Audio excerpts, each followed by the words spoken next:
Good stuff. So you can't. Apparently, you couldn't. It couldn't be passed on from human to human, but I think there's a strain now that can. Nice. Which is fun. So COVID 2.0. Yeah. Lockdown. We'll be squatting off the bins again and fucking nearly killing myself. like on my that. whole You do bench. what you want to do. I was in here the whole lockdown last time.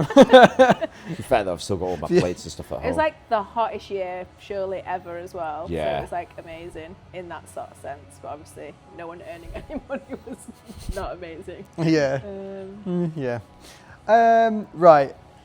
Two times. Start again. Welcome back to Implexus, A Whole Lot of Nothing, episode 15 or 16. I've not checked. I probably should have. But we're going to jump straight in. Hantavirus is not a thing. No. Let's go. 10 seconds. Oh, Jen. Gosh. I've had a really chilled weekend, which is nice because I think I've been all over the place every weekend for feels like since January. So it's nice just to chill, read a book and just catch up on some really shitty, boring life stuff like my washing pile and my skating boards that needed doing. So yeah, that was the extent of my fun weekend. Oh, and I had an aneurysm, which was fun. Yeah. Yeah, don't get old because you know things like that happen. I only got it when I was like started lifting. I have no issues now. I lift Maybe. more than I ever have done. Maybe it's when you like first ever like really Actually try. push yourself. Yeah, when you become a You pussy. just wanted to like just that knife. It was just like I'm just gonna shove it Get in it, there. stick it in. Yeah. Twist it a little bit. Yeah, no. And I actually miss because I've had to obviously dial it down this week. So I was like weird not pushing now. I'm like, oh God, I'm in this like weird limbo land and I'm like, oh God, ooh, how many reps should I actually get out? So I don't like where I am at the minute. Hopefully it'll pass soon and we can eyeballs out. Like The Mask. Yeah. Do you remember that film? Yeah. On cartoon. No, that Do you remember The it's Mask? a good No. film. Jim Carrey. No. Cameron Can't- Diaz yeah, was like she in was her smoking. super prime. That was like the Megan Fox when she did Transformers, wasn't it? Yeah. Was that her big break? Transformers, I think. No. Oh, Cameron. In The Mask. Or was she big Yes. before that? Might have had a few, but I think that was her big one. The big break, yeah. Yeah. That red dress when she walks into the bank. Of course you know. I only remember Cameron Diaz from was it His and Hers? Isn't hers? That sounds really shit. Like, It was some Charlie's action. Angel she was in as well, wasn't Oh, it? I I never saw She that. was hot in that. Yeah. That film with Justin Timberlake, where he's the No, teacher. that other one, what's that? Vanilla Sky, which was a weird one, where she was like Tom this Cruise, and he's wearing that Psycho mask thing. X. Yeah. she What's was the like- one where she falls pregnant with Seth? Is it Seth Cohen? No, That's that's not someone her. else. Oh. It's- She's supposed to be a nightmare to work with, though. I knew you're on about. She's pretty fit. Yeah, I'm sure yeah. it was Cameron That was- Diaz. No, that's They have poor like knowledge, a- that, Chris. No, she's got. No. Knocked Blonde. Up. You're thinking of Knocked Up. Yeah, knocked up. It's not her, she's trust. blonde, where they all smoke weed and. No, it's just that Chinese girl blazes the weed, right? All right. Yeah. See you later. Yeah, that was a good film. Funny. All right. 10 seconds. Went to Roundhay Park, food festival on Saturday. It was pissing down with rain. The food was good. Everything was mega expensive. Wanted to try a Lagos, which is a Hungarian, what looked like a pizza. So it's just dough deep fried and then pizza topping. And then when I saw it was deep fried, I was like, fuck eating that. Because obviously I'm reining my calories in a bit. And then just, had a tray of goat curry and rice and peas. Ooh, as good as the. £15 though. That's fuck a me. lot for Wow. that. I And love a small dumpling love was a good goat for curry. £15. I was like, oh God, take my money, but don't take my money. You know? And it was just predominantly bones anyway, innit? It's Did you hard have a letting meat goat on curry there. from? Twisted. Yeah, that was unreal, that. Is it as good as that? No. Oh. That's hard to and you beat got that Twisted £15 Kitchen. and it was shit. And it was in the rain. Twisted's is what, like £10, £11, something like that. Still quite a bit, but it's so good. It is good. And we had to pay to go inside the venue. But it was really, really big this time. Loads of people with their dogs and stuff. Loads of like produce. We bought some independent cheeses and stuff like that. Caramelized onion cheese. There was a masala cheese. And then we've got a jerk cheese. I think that's really nice. Nice. Yeah.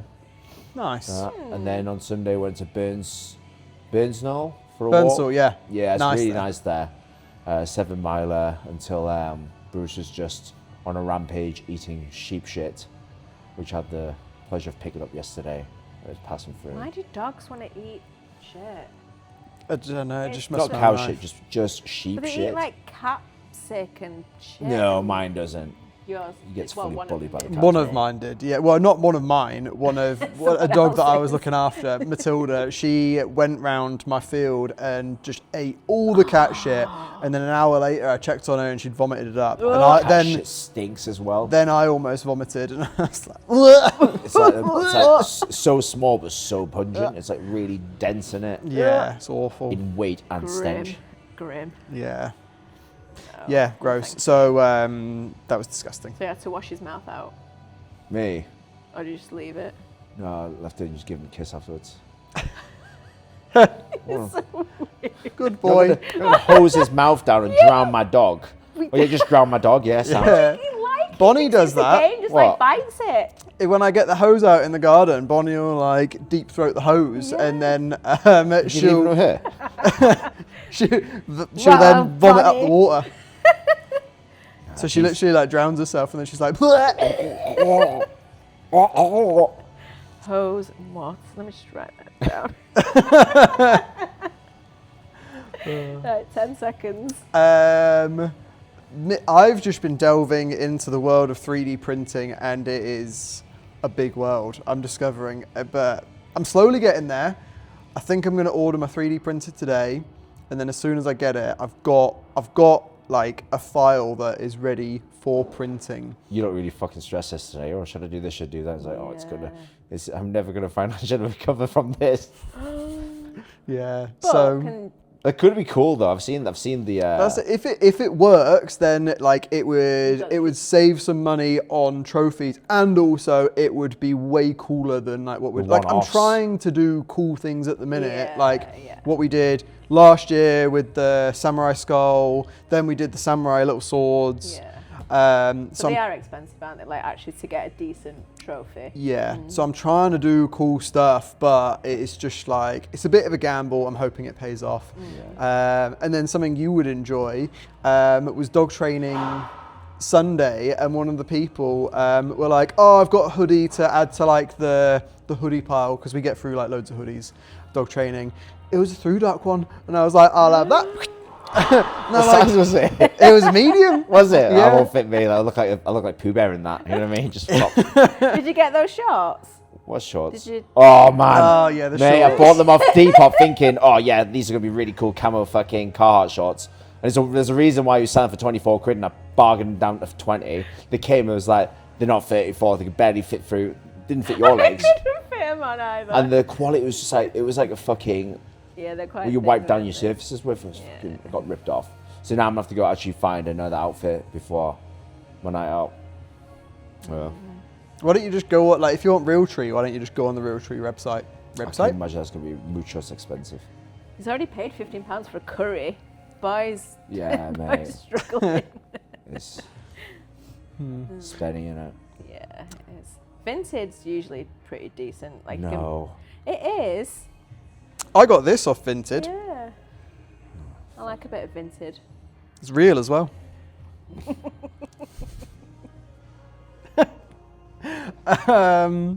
Right, let's crack on. Our topic today is getting into coaching. So if you are someone that is thinking, I don't know, you may have been lifting for a while and you want like a little side hustle, or you are like young in college, think that like PT and coaching is the journey for you, then how Bless me.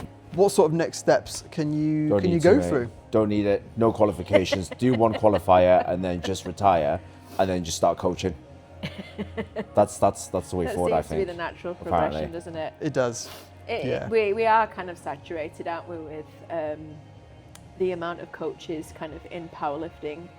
I mean, it's one of the easiest things to coach, isn't it? Yeah. Yeah. So in that sort of sense, it can be, but it does seem like you become a junior, you do a junior comp, and then you can easily get into kind of coaching. Yeah, it's interesting, isn't it? Because it's probably one of the easiest things to like get into. However, to like be a good powerlifting coach is quite difficult. It's not difficult in the grand scheme of things. Like if you've got like a football team and you're the football team coach, like you've got to manage like 24 players through pre-season, in-season, off-season. So like being a powerlifting coach is pretty fucking easy. However, getting into it is so easy because you can Google a program or just regurgitate the one that has been like given to you or you've been doing, and you just give it to someone and go, and like that's it. And you can get videos and stuff, and like you can almost like make up form advice from things that like you've heard on the grapevine that like are what's the word? Like cues buzzwords. Buzzword cues, like chest up and, exactly. Yeah. Chest up, knees out, that sort of stuff. So I think it is very easy to get into, but it is like with anything, it's like quite difficult to progress in. I also don't think people really give a fuck at progressing in it. Like the majority of people that are getting in through juniors, they are literally just like, all right, okay, I've got my first client, I'm a coach now, and that's it. Easy bit of side money, get a video through, it looks good, that. Yeah, it looks sound. Yeah. I mean, I probably, out of the three of us, that's kind of the path that I have gone down. But I remember having a conversation with Paige, actually. We were coaching internationally at the time. And I was hesitant to take clients on, and I actually turned away quite a high-profile lifter at the time because I just didn't feel like I had the experience to be able to help her in the way that she needed help. So that was a big thing for me, and we were like having this conversation, and I said it's because I feel like I need to read more, I need to learn more before I'm able to help these people, and I think that's a big thing, to be able to know like where your limits lie to who you can help at the time. And it is like we've said, it's easy to go, right, I can coach, I can do this. And with a lot of lifters, you don't need to do much and they'll still progress, especially in the beginning stages.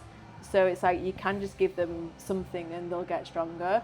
But yeah, for me, it was like I needed to know more before I was able to feel like I could help somebody. And I think that's maybe missing sometimes in a lot of coaching, that it's just like, oh, this looks like a good thing to do, so I'm just going to do it. I don't know what will be the outcome, but so what? Yeah. So like, for me getting into coaching, I think it should be a deliberate choice, because at the end of the day, you have a responsibility to your clients. Like you can't just see it as like a purely transactional thing. Like these people are putting their trust in you, as you probably have with other people. Yeah. They're putting their trust in you to like genuinely try and help them, and they think that you are the best option for them. So it is only right that you do the best that you possibly can for your clients. So therefore, I don't think it's particularly right that people just do like one competition and then like, all right, okay, I've been programmed, like I got strong doing this program, I'm gonna now sell it, because you don't really understand like the ins and outs of stuff. Well, we had a good conversation, I think, once, didn't we? And I think it was more about kind of when you go and do a course and you learn something off someone, and it's like then being able to apply that to your principles and what you think and how, and changing that, and not just like following a blank sheet from one to the other. It's like actually how I like what you've done, and I'll take that, but then I'm going to use it and do it my way, or apply. It's puzzle solving anyway, because every client's so different. Sometimes like you've got to be able to apply bits of this, bits of this, bits of that. That's why I don't think you can never be too narrow-minded and say like only this method's going to work. Yeah. Like you need to have your own coaching principles, like what you stand for as a coach and your own like techniques that you use a coach that you are like comfortable with implementing. And then at the same time, you have to have not too high of an ego to completely dismiss everything, because there are some good ideas out there. Like there are some good things out there that I've not discovered yet, and that I want to be open-minded enough to like absorb when that information like crosses my path. Yeah.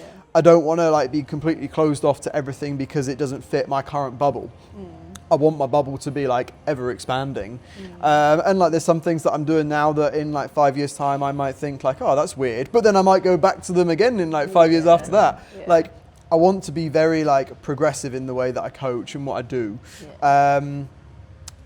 The way I got into coaching, I don't think people have to do. Like I spent like 4 years at university doing like sports science, strength and conditioning.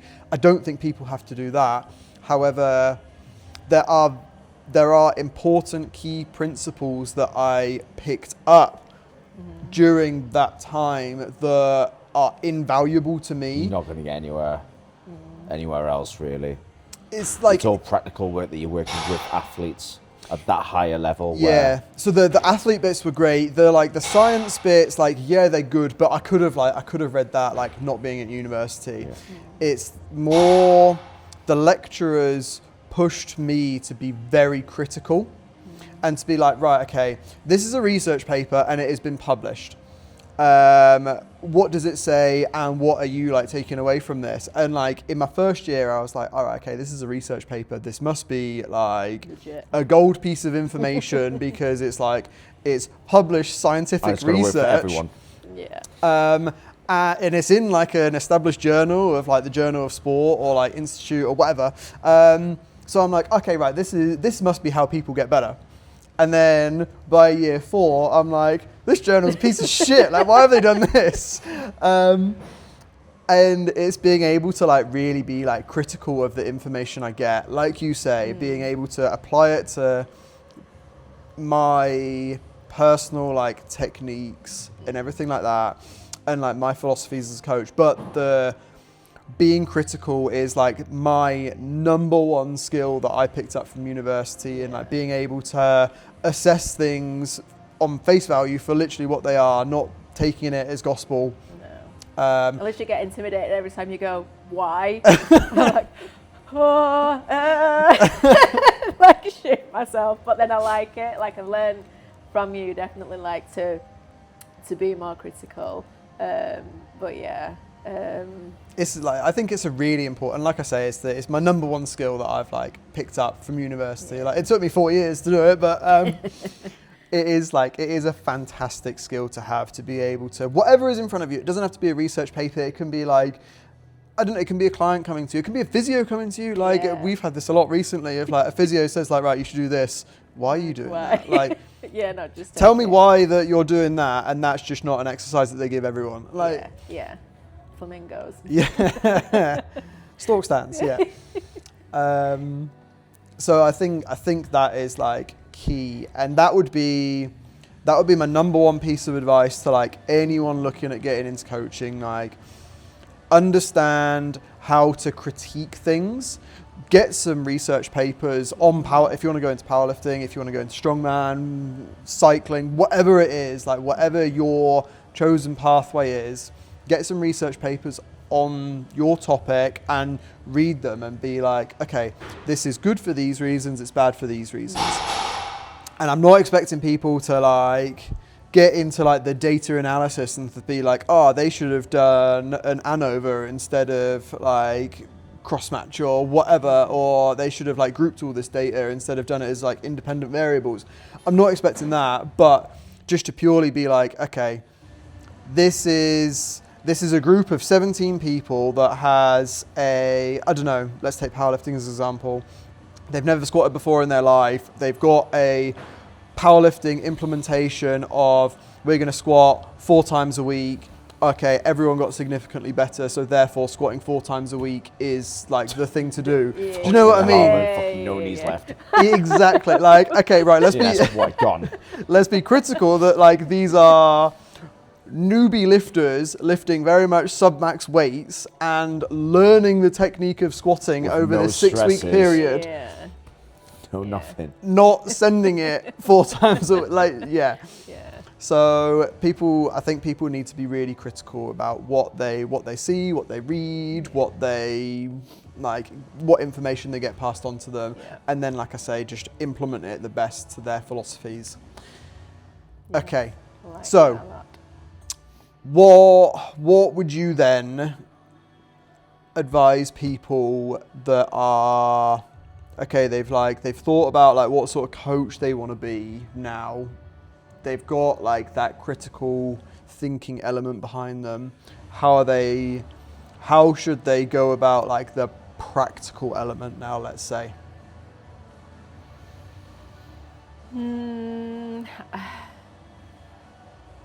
Are these guys just online? Are they already at a gym? Yeah. And so if they are just online, then should they go into a gym? If they are in a gym, where should they go? What It's should going they to be do? really hard if you're just purely online, unless you've got quite a big following already, or to basically offer your clients where it's like within your package, say, and go like I'll PT you once a month. That's I think included. A lot of people do go straight into online. I think it's valuable to Do one-to-ones. every so often. one-to-ones to get that experience of 'Cause- seeing things Yeah, firsthand. because sometimes, like, yes, you might be performing, like, you get a lot of this in powerlifting. They might be performing technically really sound when it comes to the main 3 comp lifts. But then when it comes to accessories, they're just dog shit.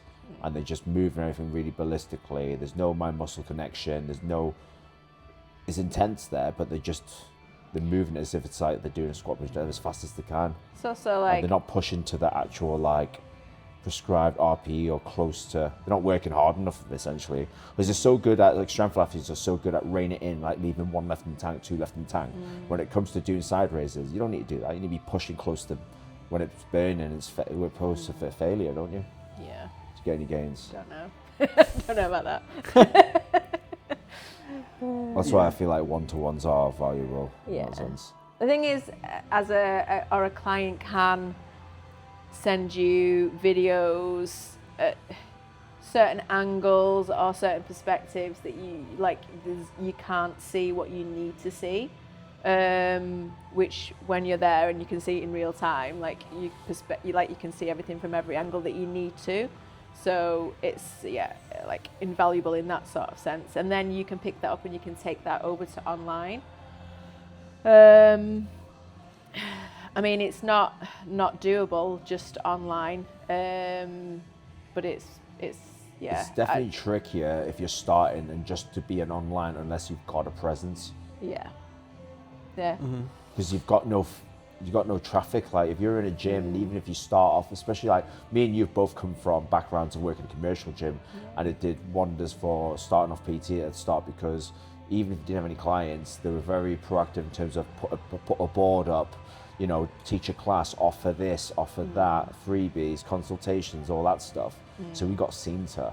And then once you got busy enough, you didn't really need to advertise yourself, and you had your board up there. So unless you're somebody or getting there, where are you going to get your clients from online? Yeah. That's it. 'Cause it seemed to be like word of mouth, isn't it? Whereas these days, it's like if you're actually good at promoting yourself, you're a step ahead of maybe somebody else who's in the same position. Yeah. So even like before taking clients on, would you have any advice for, okay, I am someone that is like thinking about getting into coaching, let's say specifically powerlifting. Is there any advice you would give me as like a potential coach looking at like the practical elements? So I'm thinking like, okay, should I watch people? Should I straight away jump in and like offer some like free sessions? Like, where would you go?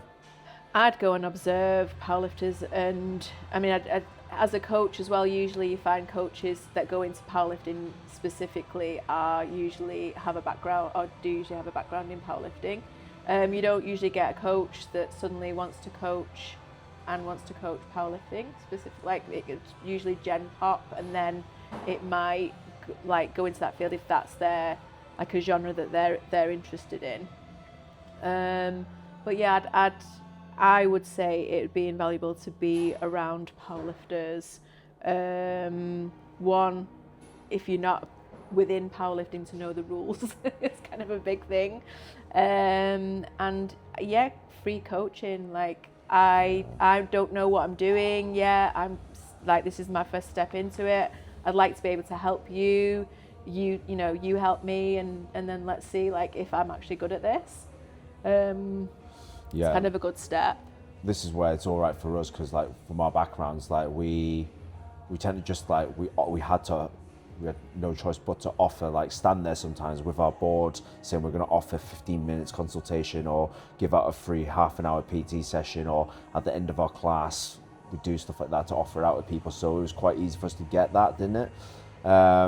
But it'll get to the point where for these guys, if they're just doing online, they're not going to get that. They're not going to get any experience. And at uni, you did an internship. Like Nat did the same. He went to Leeds Rhinos to do hands-on shadowing. So you're going to have to do some physical and actual practical. Yeah. And also it gets to the point where like you're a really good coach when you've got all these lifters that are like on the same level as you that can just squat, bench and deadlift. What's going to happen when you've got a guy who's, you know, might have some issues, might have a previous injury, but want to get into it, or different bodies? If you need to be able to take it from a total beginner as well and build them. And if anything, that's more exciting. Yes, it's going to be harder work, but it's way more rewarding than just getting, you know, your mate who's 18 years old. He also trains with you and he's lifted to a relatively good standard. Yeah. I think that's something actually really important. Is like, what are you gonna do that is going to better that person, client, and why should they be paying you for it over doing it themselves or going to someone else? Like, I think you need to, as a coach, I think you need to really think about that and be like, right, okay, what am I gonna offer this person? Because I need to now, like, I need to go and shadow or just observe 20, 30, 50 lifters. I need to go to all these different competitions. I need to like immerse myself in this sport. I need to understand it. So yeah, for me, like I would get down to gyms like, for powerlifting I'm talking about, like gyms like us, and just watch the powerlifters, like talk to them. Everyone's pretty friendly. It's the fact that you can be like, oh yeah, like, weird. Yeah. Don't be a weird person and we'll probably accept you. Yeah. Just don't be weird and creepy. It's kind of kind of full of weirdos, powerlifting, isn't it? Yeah, but like it's just like, okay, right, I'm training for this competition. Like, what are you training for? Oh, cool. Like, are you in like an in season, off season? Like, what are you doing? Oh, cool. That's cool. And just watch their sessions, see what they do. You don't have to ask them like, tell me what you're doing in your block. That's a little bit intrusive, but you can just like observe what they're doing, observe like how they're sending it. Are they sending it, or are they like leaving some like reps in reserve? Are they SBDing every single day? Like that sort of stuff. Watch like what they're doing for their accessories, how they're lifting their accessories. Well, for example, what I did, like this was years ago. So I'd already have been wrapped by Elliot Page at first. And then I was still self-programmed at that point. And then I was like, fuck traveling down to Warwick every fucking so often. So eventually like I got invited to do my first ever pro comp, which was Irish Pro, and Mike was doing it as well. And I was just like, well, fucking if he's in Leeds as well, I might ask him if he can just like show me how to rap or rap me. And that's what we did, just helped each other out. Well, he helped me out, I didn't help him. He knows how to rap, I didn't know how to rap. But he just reached out and he gave me his time. And he wouldn't accept any money. But that's what we're like, you know what I mean? Like, immerse yourself into the sport if you really want to get invested into it. Do some platform time. Yeah, give back. Yeah.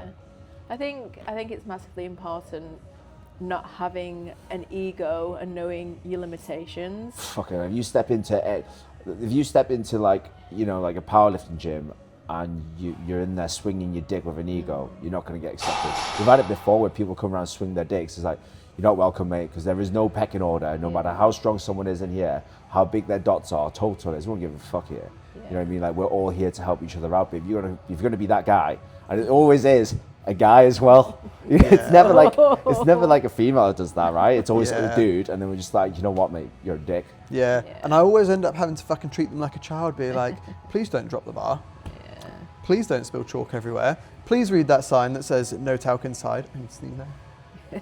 Oh, yeah. I tend to just at that point just pretend. I know speak England. Yes. We talked last week, I think, kind of being able to divert out when you know when you don't know and it's not your field, and that's the good thing to do, to go to someone else that knows more than you. But also, I've been in that position where I've had a client and I've not known what to do, but I've said, leave it with me, and then gone and done some reading, or gone and asked somebody, or just tried to find out myself if I can help this person more by making my knowledge a little bit better. And I think that's a good thing.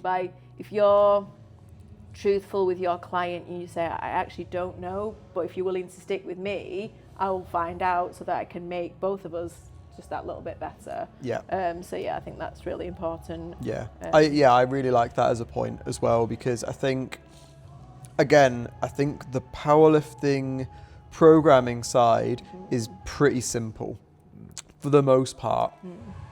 I think what a lot of coaches miss to understand is that everyone is a human, and humans are designed to move in certain ways. They're designed to do certain things, running, throwing, jumping, this sort of thing. And a lot of coaches miss the point of how we should be moving. Squat, bench and deadlift aren't particularly natural things. So you need to do corrective exercises in inverted commas to keep your body as healthy as possible. Rotational work. Exactly. The spine should be moving, the hips, the shoulders, they are joints that are designed to have the maximal potential movement, not just flexion extension, blowing your rib out sneezing. So I think a lot of coaches do miss that, and any coach, I would recommend them looking at the really good physios, the David Grays, the Compound Performance guys, those sorts of people I massively look up to, because they know tons more than I do. But it's just on human movement, how the human body should be moving. Okay, if it's not moving like that, how do we get it moving like that? And I respect that massively, and it's what I like to do. So yeah, I advise any coach to really look up to good movement corrective physios or biomechanists or whatever it might be, to understand how the body should be moving, because if you can get the body moving, you're going to be so much more resistant to injury. And if you are more resistant to injury, you're going to be a better powerlifter. And I'll say this time and time again, as people are oh, I want to do SBD, I want to get really far within my powerlifting career, so I should just be doing SBD. If you just do SBD, you're going to have a fucking tiny short career, and it's like the tortoise and the hare, isn't it? Okay, yeah, you might get to 100 kilo bench quicker than person B, but person B is going to get a 200 kilo bench in 20 years time, and you're going to be nursing a shoulder injury and quit powerlifting. That's why you get a lot of the carryover from strongman, strongwoman to powerlifting is mad, because they're so resilient. Whereas you get for example, you just get some powerlifters that try and cross over straight away, they'll just break.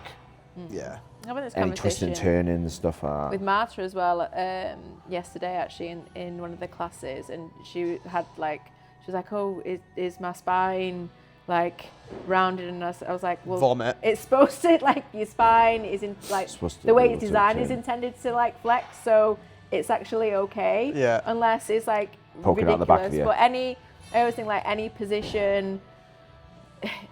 Any position is a safe position if it's been trained to be in that position. Yes. So yeah, don't be doing a 200 kilo deadlift and like a Prawn, just prawns, fine. prawn back. If you've never done it before. But I've seen lifters who lift like that, and they can, and they're strong in that position. No, He's got a 300 kilo I'm not deadlift saying doing anything that. to Mike because I want a beef thing that I missed out Some on the brisket, other week. yeah. I do You want what? some brisket, so I'm being nice to Mike. I was going, You and don't he need brought brisket, meat in mate. for you, and I was like, Joe didn't get me brisket because he Where's still needs to mine? make weight. So yeah, like no briskets. It was No fucking brisket. banging though, to be fair. It was really good. I know, and he's like, he sourced it from, I don't know, Australia or something. Something like that. Yeah. Oh, Damn. Right. Yeah. Anyway, I think we've probably waffled on enough during that. Yeah. That was good though. Like I think if any people on here are looking at a coach that has got into the industry recently, or you are a person that is looking to get into coaching or has got in recently, like that is some genuinely like decent information to like go out and like take on board and try to implement. Yeah. Like it's a long journey. Coaching is a journey. I've been doing it. How old am I? 31. 14 years since I was like 17. Yeah. Yeah. So like, I'm like 14 years in and I'm still evolving. Yeah. I think one of the best things would be to do a lot of like, well, my family's up north, but I used to, when I was starting off PT and just wanting to be seen on the gym floor, it's important that you're seen so you're interacting with members in your classes and then they can see like what you're offering, because PT is a luxury at the end of the day. Yeah. And especially the times right now, no one's going to really want to just invest loads of money in something they're unsure about, especially when it's not tangible. So like, it was really hard for me. I was working 2 gym jobs and trying to PT at the same time. And the only reason it took off was I started training my girlfriend at the time and cover her mates and stuff separately, so I looked really busy. And I tried to make sure that, because especially back then, not many females were going to the gym floor doing resistance training. So I would purposely do their workouts, and they're quite diverse to be fair. And it just showed I've got like a range of tools to work with and ideas. I'm not just being seen, yes, I'm busy, but I'm doing the same workout with this lady who's in her 40s with the guy who is like 18. Yeah. And also being seen to pushing at different intensities, knowing that like, oh, he's not an idiot. He's just like your typical PT back in the day would be like, right, a good workout is when you make them throw up and fuck them up. But yeah, it's just be seen with different bodies and just doing it for free with your mates and stuff, or people you know off the taster sessions, be seen. That's the biggest thing that got me busy, really. Yeah.